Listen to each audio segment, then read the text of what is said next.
So many times when I'm just scrolling through my Instagram feed watching fingerboard videos, I see a video like this.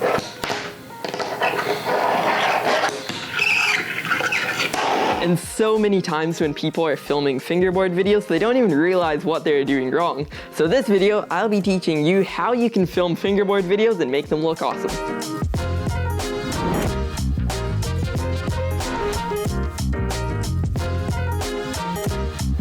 So filming fingerboard videos is super important, especially if you want to grow your audience on Instagram or YouTube. So this video, I will clear up some things on how you can film your videos and make them look way better. Starting off with kind of the first thing that I see a lot of people do that you can really fix and make it look a whole lot better. And that being, don't film your fingerboard videos from way up here or even like overhead, because if you do a trick, it's just not really going to get the depth as well and you're not really able to see too much.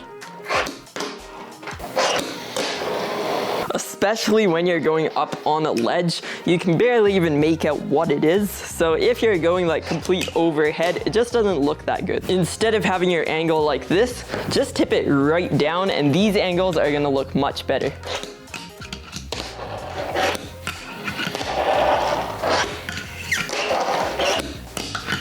And it honestly doesn't take that much skill just to set the camera up on a lower angle. And if you're using an iPhone, I have a super good tip for you. I say iPhone, but really any phone, I'm just talking about a mobile device. So what you want to do with your iPhone is instead of filming your clip like this with your phone up like this, flip your phone upside down to get these super low angles. They just look way better. But make sure you start filming while it's upside down so it knows it's upside down. Then you don't need to flip around the video after the fact. Okay, so the above clip.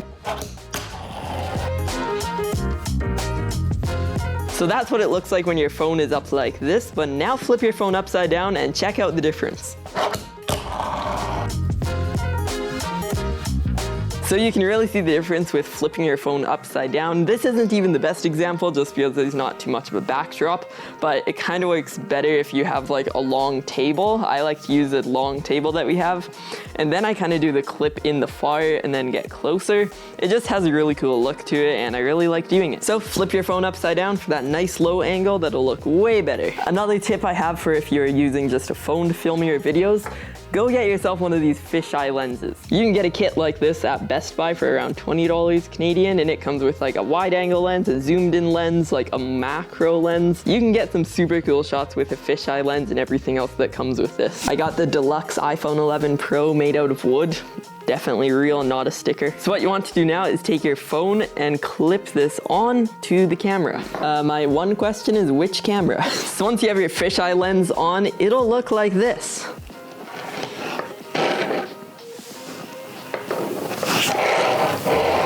And considering that fisheye lenses for actual cameras can be like hundreds of dollars, for 20 bucks, this is really good. And I honestly would say that the older the phone you have, the better a fisheye lens will work. Let me explain. So I would say an iPhone 6 to 8 would probably be the best for this. And that's because this phone can stabilize the video really well. So if you're shaking, you can kind of see how the fisheye lens like moves a bit. I'm only shaking my phone a little bit, but you see how the fisheye lens wants to like wiggle. It's not that it's physically moving, but the camera is trying to stabilize. And you see the borders of the fisheye lens. So it's stabilizing while that's happening, making it look like that. Camera, it doesn't do it as much, but when you're on video mode, it really wants to stabilize it. So if you have an older phone, this will honestly work out even better. But now the question is, what kind of angles do you want to get with your fisheye? I'm now starting to wonder if you took an actual eye of a fish, like put it on the camera, would it look like this? Kinda don't think so, but it might. Okay, back on topic. I am now gonna film a clip with the fisheye on.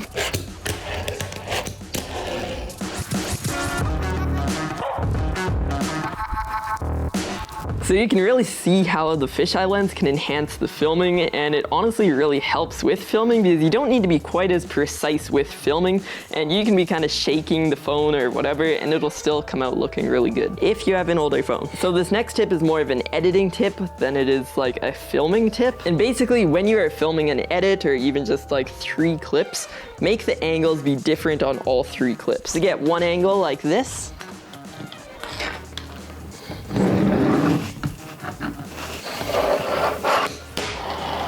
another one like this, and then make your final clip something like this.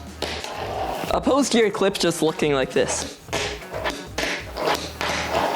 So what looks better, having the same angle or a bunch of different angles? And that's definitely something I see a ton of people use, just have the same angle for even like all of their clips or edits. So change up the angle for like every single video and every single edit.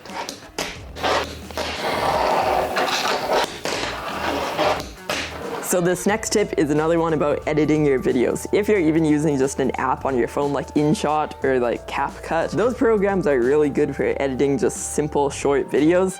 But if you're editing a video, obviously part of when you are filming the video, there's gonna be the beginning and the end that you need to cut off. But please cut those parts off. When you are filming a video, you don't need to show like getting into position and then doing the trick. Just start where you do the trick. When you're filming your edit, you don't need to show any of this.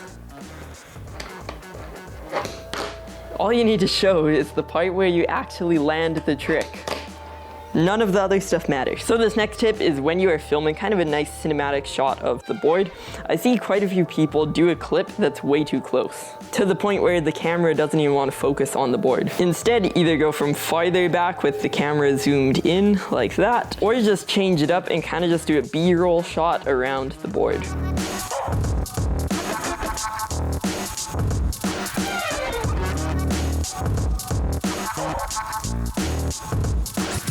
So this next thing to help your filming look way better is moving the camera while you are filming. And this can be really frustrating and hard to film. In fact, I don't even really film too much like this just because it's hard. Because if you land the trick, chances are you maybe messed up the filming. Or if you get the filming perfect, you messed up the trick. It can definitely be super hard to film these types of videos, and some people can do it just flawless, making it look super good. It's just really hard to just consistently get that nice moving shot that you want, especially if you don't have a fisheye lens. Also, it's really hard to be looking at the camera while you are filming the video, so you can't really be like watching the camera to check that the angles are correct. So almost every try that you do, you need to go back and watch the footage.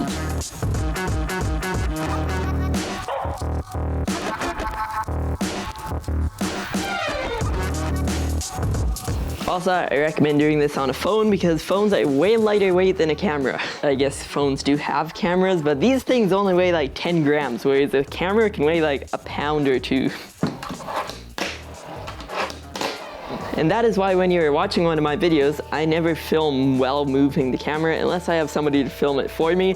Because I must say, getting those shots are super hard. So big respect when you see somebody get those seamless moving shots. And for the final tip when it comes to filming your videos, if you're filming a video for Instagram, don't use a big camera to film it, because once you try and get that to your phone or to a computer, by the time you get it to Instagram, it's not gonna even look that good. Now, I do understand if you have a super nice camera and kind of your cheap budget phone, you will probably be better off using that really fancy camera, but if you have the run-of-the-mill phone, it's still gonna look better to use your phone than try and get that footage to your phone to post to Instagram. One more tip I have is if you're filming an edit for Instagram or really anywhere, don't use these transitions. So this is an edit that I posted to Instagram, and I'm honestly really happy with how it turned out. When you're watching a fingerboard edit, you shouldn't even really notice the transitions. It should just be something that your brain doesn't even think about, but it just adds to the video. Don't use one of these transitions. The clip kind of just slides over, like with the two clips like that. Nothing is blurred, nothing is fast.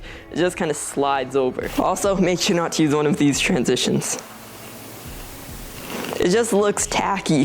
It looks like something you would see in like a presentation at school of a slideshow somebody made. Like, it just doesn't look good. So instead, use those nice like whooshy ones, like where it like goes like that or something. I don't know. But basically find a transition that has kind of some blur to it and it starts off slow but then goes fast. Those ones are gonna look super seamless and smooth. My Discord is going crazy. One of the messages that one of you probably sent on the Discord, you now heard that in one of my videos. Also, now is a good time to mention, join my Discord, because there is a ton of super cool people on the server, and you can get lots of help with learning new tricks, learning how to film. It's just a really nice Discord, and you can definitely have a lot of fun on there. So, link in the description if you want to go check that out. So if you found this video helpful, please smash the like button or the subscribe button, or neither, or both. It doesn't really matter to me. 2 videos down there, one is over there, one is down there. All my social media links are in the description down below. Kickflip first try. Hey, let's go. And I'll see you in my next video.